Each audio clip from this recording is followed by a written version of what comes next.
The temperature sits at -8 degrees Celsius. Corporal Ralph Blank, 28th Infantry Division, 110th Regiment, crouches in a shell-damaged farmhouse with 3 other men from his squad. They've been separated from their unit for 6 hours. Through the shattered window, he watches a German woman, maybe 40 years old, emerge from the tree line with 2 children. She's waving something white. A pillowcase. Her voice cuts through the wind, Bit nicht Skiasen. The standard engagement protocol is clear. Anything moving in the combat zone is a potential threat. Blank's finger rests on the trigger of his M1 Garand. The woman keeps walking toward them, hands raised, children clutching her coat. In the next 90 seconds, Corporal Blank will make a decision that encapsulates one of World War II's most complex and rarely examined dimensions, the immediate, personal moral calculations that occurred thousands of times across the European theater when American soldiers encountered enemy civilians in the chaos of active combat operations. This isn't a story about a single incident. It's about the systematic challenge American forces faced from late 1944 through May 1945 as they pushed into German territory proper, encountering millions of civilians in conditions that blurred every doctrinal line between combatant and non-combatant, between security protocol and humanitarian response, between military necessity and individual conscience. By September 1944, American forces had breached the German border near Aachen. For the first time since 1806, foreign troops were operating on German soil in force. The strategic context was unprecedented. Unlike the liberation campaigns in France, Belgium, and the Netherlands, where civilian populations were broadly cooperative, American soldiers now operated in territory where every civilian was technically an enemy national. The doctrinal guidance was comprehensive but often contradictory. Field Manual 27-10, The Law of Land Warfare, issued by the War Department in October 1940 and revised in July 1943, established clear guidelines. Article 77 specified that inhabitants of occupied territory are required to obey orders and instructions of the occupying forces. Article 296 protected civilians from violence, unless they take a direct part in hostilities. But the implementation on the ground was infinitely more complex. By December 1944, 1st and 3rd Armies were operating across a 300-kilometer front with approximately 900,000 personnel engaged in active combat operations. Behind them, military government detachments, organized under the Theater Service Forces, were responsible for civilian administration in occupied zones. But in forward combat areas, particularly during the Hurtgen Forest Campaign, the Ardennes Offensive, and the subsequent Rhineland battles, tactical units constantly encountered civilians in circumstances where doctrine provided no clear answer. The numbers frame the challenge. Between September 1944 and May 1945, American forces occupied German territory containing approximately 20 million civilians. In the immediate combat zones, areas within artillery range where active operations were ongoing, an estimated 2.3 million German civilians remained in place, either unable or unwilling to evacuate. Official evacuation orders from Wehrmacht and Nazi Party authorities were inconsistent and often ignored. The result was a systematic interaction between American combat soldiers and enemy civilians under conditions of extreme stress, material deprivation, and operational chaos. The 28th Infantry Division, operating in the Hurtgen Forest sector throughout November and December 1944, recorded 347 separate incidents of civilian contact in forward areas during a 6-week period. These ranged from discovery of civilians in basements and bunkers to active requests for assistance, medical aid, and protection. Each incident required immediate decision-making by junior officers and enlisted men with minimal guidance and maximum consequence. The United States Army entered World War II with the most comprehensive legal and ethical framework for occupation operations ever developed by a military force. The Judge Advocate General School at the University of Michigan had spent 2 decades developing doctrine based on international law, the Hague Conventions of 1899 and 1907, and the Geneva Conventions. The result was a body of regulations that specified treatment of civilians with extraordinary precision. General Dwight D. Eisenhower's headquarters issued a series of directives beginning in August 1944 that established the ground rules. Supreme Headquarters Allied Expeditionary Force, SHAF, Directive on Military Government in Germany, released September 10, 1944, ran to 47 pages. It established non-fraternization policies, prohibited personal relationships between Allied personnel and German civilians, specified procedures for requisitioning civilian property, outlined food distribution responsibilities, and created enforcement mechanisms for violations. The directive's preamble stated explicitly, Germany is not being occupied for the purpose of liberation but as a defeated nation. This was not France. There would be no welcoming crowds, no grateful civilians offering wine and flowers. The operational assumption was that every German civilian remained ideologically committed to the Nazi regime until proven otherwise. But doctrine written in headquarters offices cannot account for the infinite complexity of ground-level contact. The average American infantryman in late 1944 was a 23-year-old draftee with approximately 9 months of total military service. He had received basic training focused on marksmanship, small unit tactics, and physical conditioning. His exposure to international law consisted of perhaps a 2-hour lecture on the Geneva Conventions during advanced individual training. He carried a Geneva Conventions identification card, AGO Form 65-1, in his uniform pocket, but few soldiers could recite its provisions under stress. Now, before we get into the specific scenarios these men faced, if you're finding this analysis useful, subscribing to the channel genuinely helps. It takes a second, costs nothing, and supports more deep dives like this one. Right, back to the Hurtgen Forest. The 28th Infantry Division entered the Hurtgen Forest on November 2, 1944, with a roster strength of 13,200 personnel across 3 infantry regiments, the 109th, 110th, and 112th, plus divisional artillery, engineers, and support battalions. The division's mission was to push through the Kaul River Valley and capture the town of Schmidt, opening the route toward the Rohr River dams. What followed was one of the bloodiest divisional actions in American military history. By November 19, the 28th Infantry Division had sustained 6,184 casualties, a 47% loss rate. Entire companies were reduced to platoon strength. Command and control disintegrated. And throughout this carnage, German civilians remained in the forest. They sheltered in basements of fortified farmhouses. They hid in bunkers and dugouts. They emerged at unpredictable moments, creating tactical dilemmas that doctrine had not anticipated. A squad conducting a combat patrol encounters a cellar containing 12 civilians, women, elderly men, children. Protocol requires reporting to battalion headquarters. But the radio is dead. Enemy artillery is impacting 200 meters away. The civilians are begging for food. One woman is clearly in diabetic shock. The squad leader is 21 years old. What is the correct action? Multiply this scenario by hundreds of incidents across dozens of divisions, and the scale of the challenge becomes clear. The historical record reveals a spectrum of American responses to German civilian contact that ranged from extraordinary compassion to criminal violence, with the vast majority of incidents falling into a complex middle ground of improvised humanity under impossible conditions.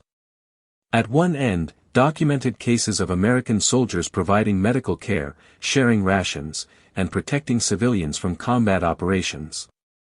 The 2nd Armored Division's after-action report from operations near Jülich in February 1945 records a platoon from Company B, 41st Armored Infantry Regiment, that evacuated 17 German civilians from a contested urban block under direct fire, established a temporary aid station in a basement, and used the company medic's personal supplies to treat injuries. The platoon leader, 1st Lieutenant James Caldwell, noted in his report, "These people were non-combatants in immediate danger. We had the means to help. I made the call."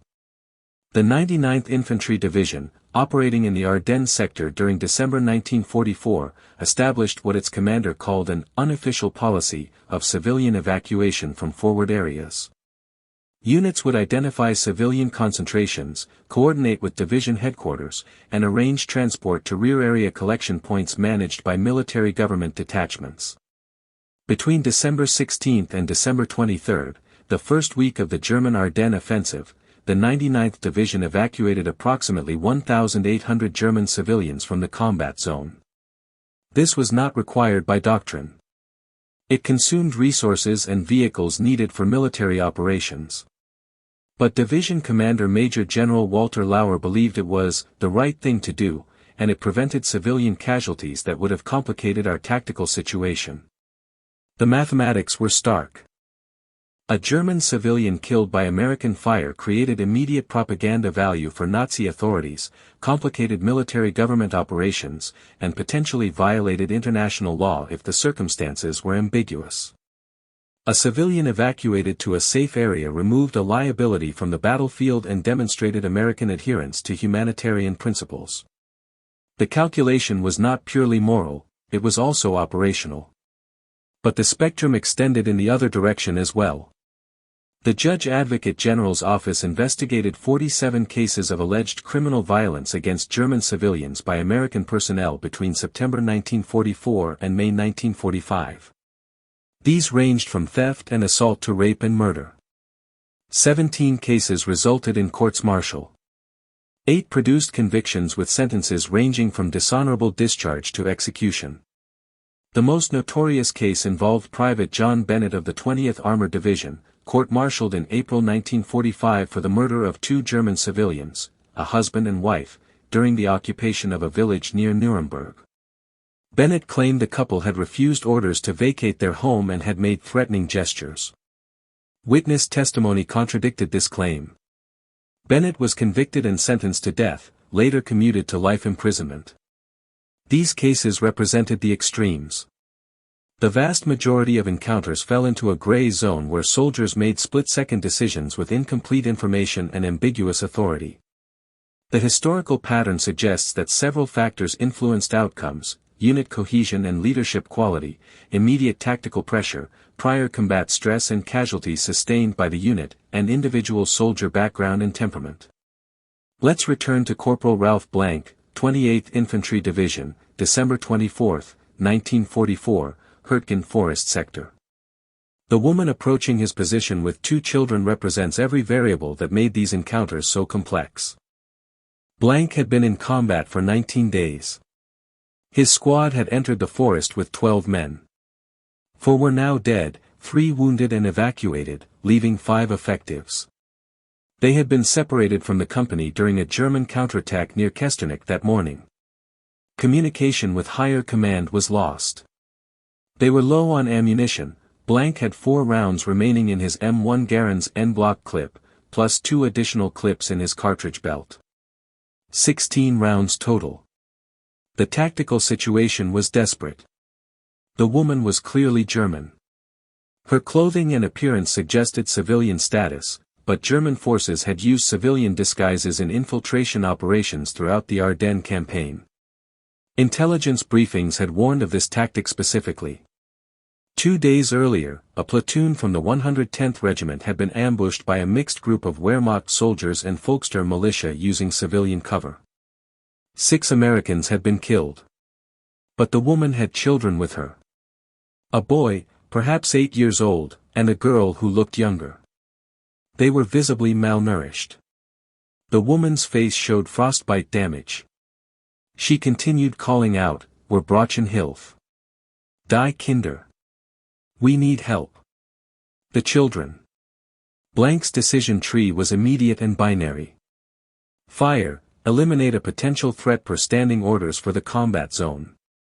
Or hold fire, accept the risk and assess the situation. He lowered his rifle. "Tell her to stop moving," he said to Private First Class Eugene Weber, who spoke some German from a Pennsylvania Dutch background. Weber called out. The woman stopped, 30 meters distant. Weber shouted questions. The woman responded. They were from a farm 2 kilometers north. Her husband was dead, killed in the summer, she said, in Normandy. She had been hiding in the farm's cellar with her children and 3 other families. An artillery barrage that morning, American 105 mm howitzers from divisional artillery positions, had collapsed part of the building. One child was buried in rubble. Dead. The other families had fled into the forest. She had tried to follow but had become disoriented. She saw the farmhouse, saw American soldiers, and decided to risk approaching rather than freeze to death in the forest with her children. Weber translated. Blank made his decision. Tell her to come forward slowly. Hands visible. The woman complied. Blank's squad mates covered her with weapons raised. She reached the farmhouse. Up close, the situation was unmistakable. These were not combatants. The children were terrified and hypothermic. The woman was near collapse. What happened next is documented in Blank's personal memoir, written in 1983 and held in the 28th Infantry Division collection at the U.S. Army Heritage and Education Center in Carlisle, Pennsylvania. Blank gave the woman water from his canteen. He opened a K-ration and gave the children the biscuits and chocolate. He had Weber ask whether there were German soldiers nearby. The woman said she had seen none for 2 days. He had Weber explain that they could not provide escort, but they could point her toward American lines. She needed to head southwest approximately 3 kilometers. There was a battalion aid station and military government detachment near Germeter. She could seek assistance there. The woman thanked him. Gott segne Sie, she said. God bless you. Then she asked one more question. Did he have any food to spare for the road? Blank looked at his remaining supplies. 2 K-rations and a D-ration emergency chocolate bar.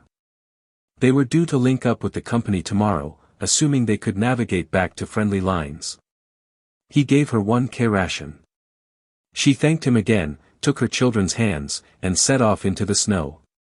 Blank's squad remained in the farmhouse through the night. They linked up with their company on December 26. Blank mentioned the incident to his squad leader but did not file a formal report.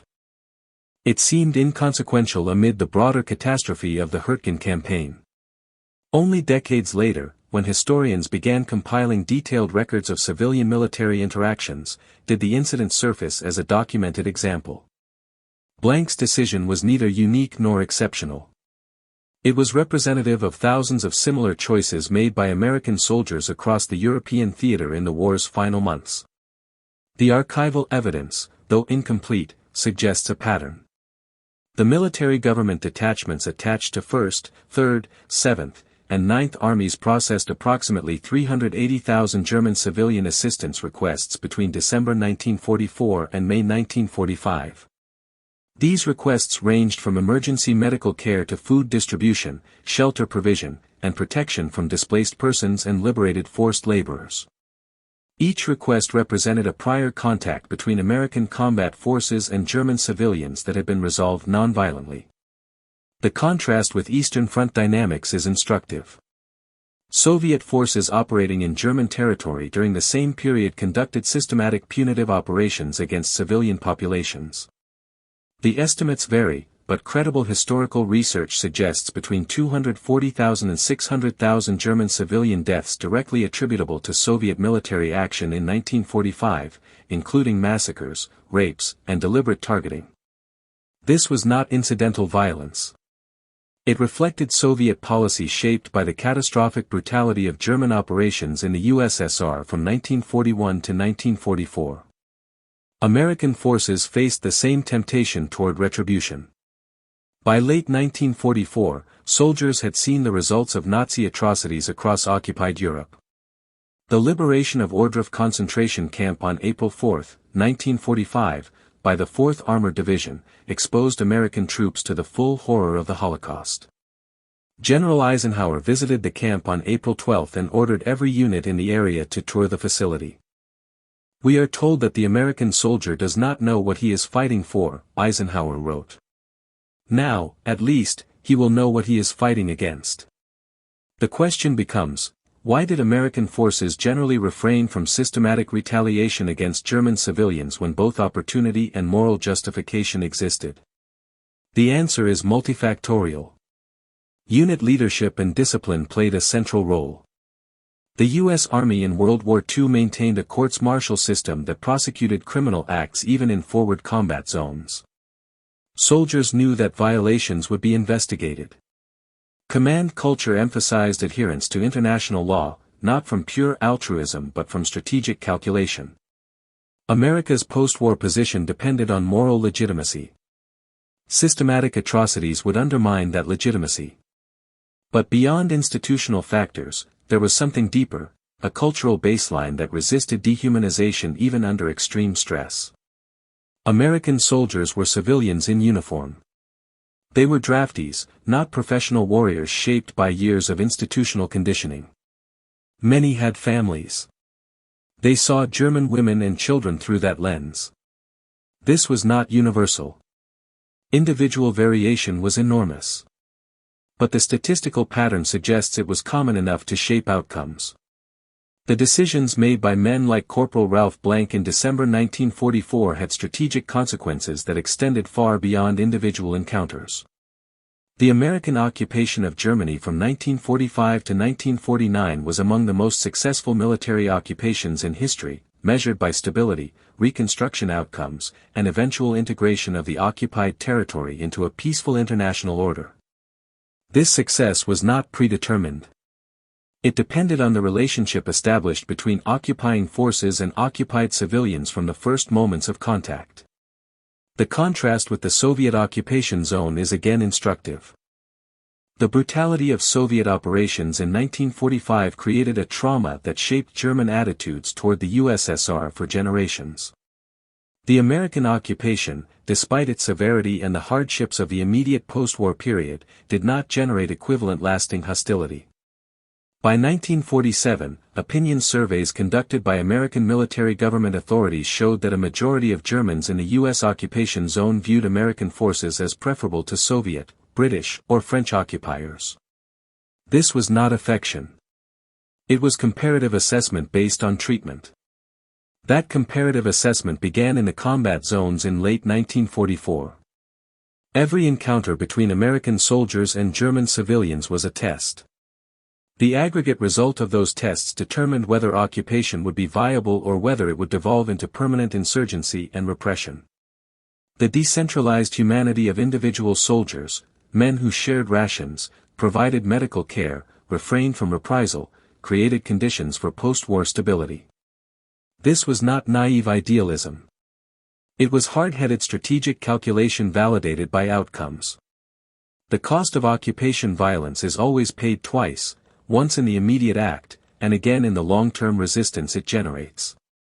American commanders understood this. So did many junior leaders and individual soldiers, even if they could not articulate it in strategic terms.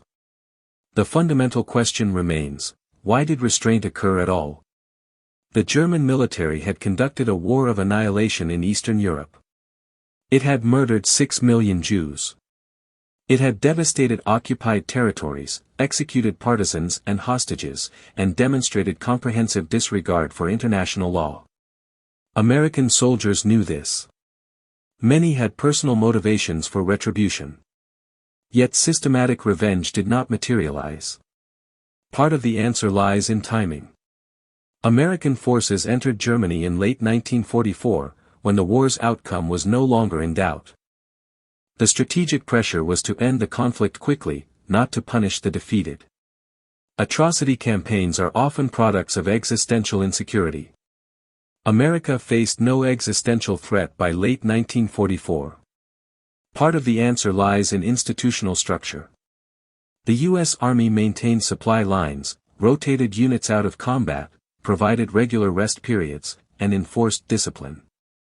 Soldiers under these conditions retain psychological resilience. They do not descend into the kind of collective brutalization that characterizes militaries operating under existential stress without institutional support.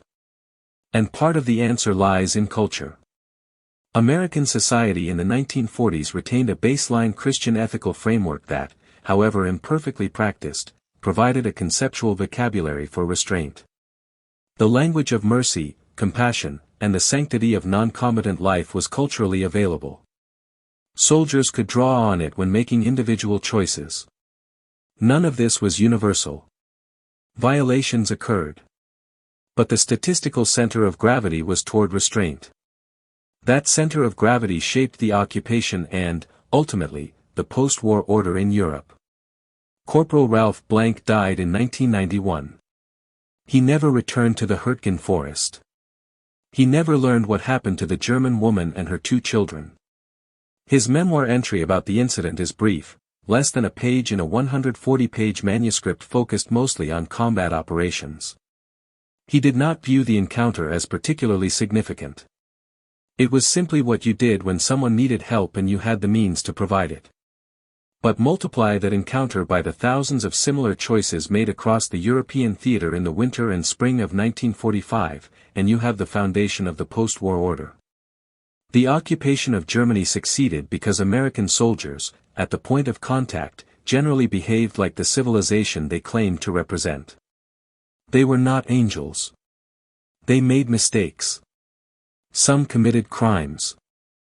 But the aggregate pattern was one of restraint, improvised humanity, and respect for the distinction between combatants and civilians. December 24, 1944, Hurtgen Forest. A German mother begs for mercy. An American soldier lowers his rifle, shares his rations, and points her toward safety. That moment encapsulates what made the American way of war different, not perfect, not unblemished, but governed by an ethic that recognized humanity even in the enemy. The woman survived. The children survived. And 70 years later, Germany is an ally. That outcome was not inevitable. It was built, one choice at a time, by men who had every reason to hate but found within themselves the capacity for something else. The lesson is not about moral superiority. It's about strategic wisdom. Restraint in war is not weakness. It is the foundation of durable peace. The men who liberated Europe understood that, even if they could not always articulate it. Their choices, repeated across 1,000 frozen farmhouses and shattered villages, made the post-war world possible. That is the legacy. That is what a soldier did when a German mother begged for mercy.